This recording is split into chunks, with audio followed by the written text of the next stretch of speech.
प्रिय छात्रों, आज हम सभी लोग पुनः हिंदी विषय के अंतर्गत भाग 4 में जो मित्रता का अध्ययन चल रहा था, आज अंतिम भाग है आपका ये कक्षा 10 के विद्यार्थियों का मित्रता। तो मित्रता में आइए देखते हैं, गद्यांश है आपका मकदूनिया का बादशाह डेमेट्रियस, नाम था उसका। मकदूनिया का राजा था डेमेट्रियस। इससे पहले व्याख्या करने से पहले मैं इसका संदर्भ आपको याद दिलाना चाहता हूँ कि प्रस्तुत गद्यांश या हमारी पाठ्य पुस्तक हिंदी के मित्रता नामक पाठ से लिया गया है। इसके लेखक आचार्य रामचंद्र शुक्ल जी हैं। ये आपका संदर्भ हो गया। पूरे पाठ का संदर्भ एक रहता है, प्रसंग और व्याख्या अलग अलग होती है। तो चलिए पुनः इस गद्यांश का अध्ययन करते हैं, व्याख्या करते हैं कि मकदूनिया का बादशाह जो था डेमेट्रियस था। डेमेट्रियस का स्वभाव था कि वह अपने 8 से 10 साथियों को लेकर के विषय वासना में लिप्त रहा करता था। 8 से 10 साथियों को, 8 से 10 लगभग उसके साथी थे। सबको ले जा करके एक किनारे पर वह अपने विषय वासनाओं में लिप्त रहा करता था। धीरे धीरे चलिए अध्ययन करते हैं, पुस्तक की सहायता लेते हैं। मकदूनिया का बादशाह डेमेट्रियस कभी कभी राज्य का सब काम छोड़कर अपने ही मेल के 10-5 साथियों को लेकर विषय वासनाओं में लिप्त रहा करता था। एक बार बीमारी का बहाना बनाकर इसी प्रकार वह अपने दिन काट रहा था। बीमारी का बहाना बना लिया डेमेट्रियस और आराम से जो है अपने दिन को गुजारने लगा। इसी बीच उसका पिता उससे मिलने के लिए गया। बीमारी का बहाना बना करके ऐशो आराम की जिंदगी जी रहा था। उसी समय उसके पिता, डेमेट्रियस के पिता मिलने के लिए आए और उसने हंसमुख जवान की कोठरी से बाहर निकलते देखा। जब पिता कोठरी के भीतर पहुंचा तब डेमेट्रियस ने कहा, ज्वर ने मुझे अभी छोड़ा है। देखिए कितना झूठ बोल रहा है डेमेट्रियस अपने पिता से कि अभी अभी ज्वर ने मुझे छोड़ा है।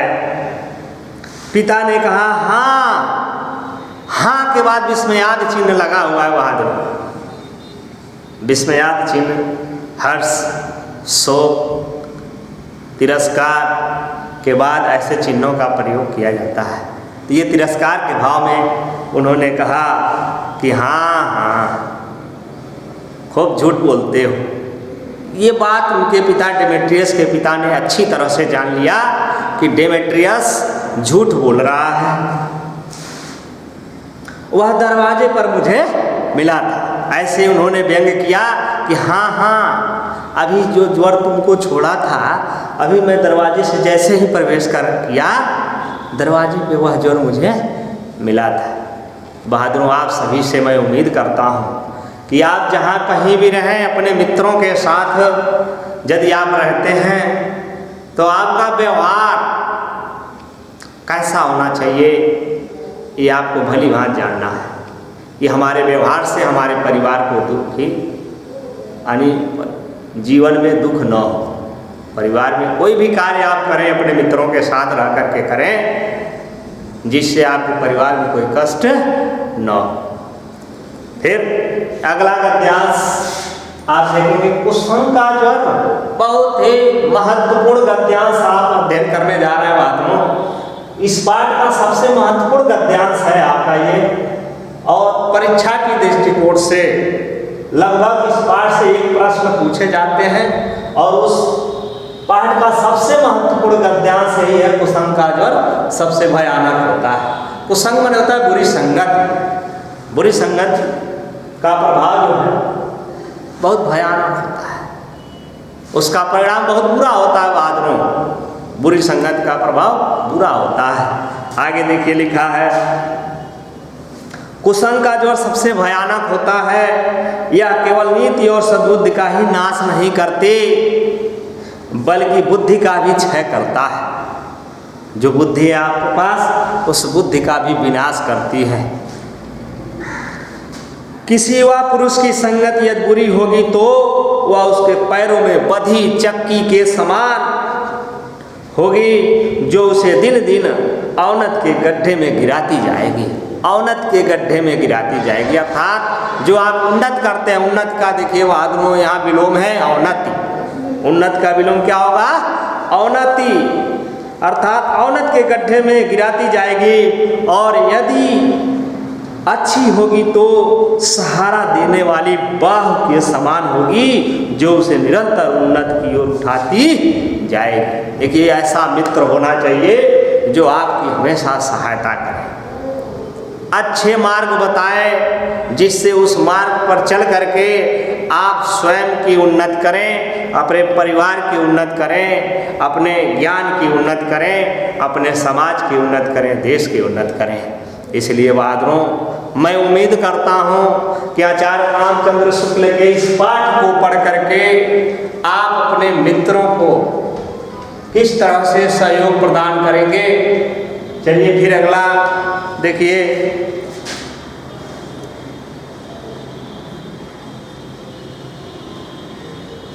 अगला गद्यांश है आपका इंग्लैंड के एक विद्वान, इंग्लैंड के एक विद्वान, ये आपका अंतिम गद्यांश है इस पाठ का। इंग्लैंड के एक विद्वान क्या कहते हैं? इंग्लैंड के एक विद्वान को युवावस्था में राज दरबारियों में जगह नहीं मिली। राज दरबार में इस नवयुवक को स्थान नहीं मिला, जगह नहीं मिला। इस पर जिंदगी भर वह अपने भाग को सराहता रहा। बहुत से लोग तो इसे अपना बड़ा भारी दुर्भाग्य समझते, पर वह अच्छी तरह जानता था कि वहाँ वह बुरे लोगों की संगत में पड़ता तो उसकी आध्यात्मिक उन्नति में बाधक होते। बहुत से लोग ऐसे होते हैं जिनके घड़ी भर के साथ से भी बुद्धि भ्रष्ट हो जाती है। बहुत से ऐसे बुरे लोग आपको जीवन में मिलेंगे, तनिक भी उनके साथ रहते हैं तो बुरी संगत का प्रभाव आपके ऊपर पड़ जाता है और पूरा जीवन आपका भ्रष्ट हो जाएगा बहादुरों। क्योंकि उतने ही बीच में ऐसी ऐसी बातें कही जाती है जो कानों में न पड़नी चाहिए। थोड़े समय में ऐसी ऐसी बातें आपके कानों में पड़ती है जिसे ये कवि ने कहा है कि ऐसे शब्द वाक्य आपके कानों में आएंगे जो नहीं पढ़ना चाहिए। चित्त पर ऐसे प्रभाव पड़ते हैं जिनसे उसकी पवित्रता का नाश होता है। जो पवित्र हृदय है, पवित्र सोच है, उस पवित्रता का नाश हो जाता है। बुराई अटल भाव धारण करके बैठती है। अगर एक बार बुराई आपके हृदय में बैठ गई तो निश्चित रूप से वह अटल हो जाती है। बुरी बातें हमारी धारणा में बहुत दिनों तक टिकती हैं। इस बात को प्रायः सभी लोग जानते हैं कि भद्दे व फूहड़ की जितनी जल्दी ध्यान में चढ़ते हैं उतनी जल्दी कोई गंभीर या अच्छी बात नहीं चढ़ती।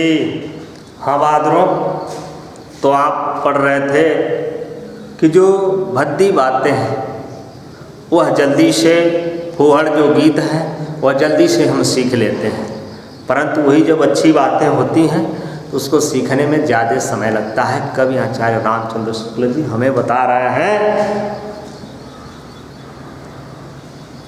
एक बार एक मित्र ने मुझसे कहा कि उसने लड़कपन में कहीं से एक बुरी कहावत सुन पाई थी जिसका ध्यान वह लाख चेष्टा करता है कि न आए, पर बार बार आता रहता है। जिन भावनाओं को हम दूर रखना चाहते हैं, जिन बातों को हम याद करना नहीं चाहते, वे बार बार हृदय में उठती है और बेधती रहती है हृदय में। अतः तुम पूरी चौकसी रखो, ऐसे लोगों को कभी साथ न बनाओ जो अश्लील, अपवित्र और फूहड़ बातों में तुम्हें हंसाना चाहते हैं।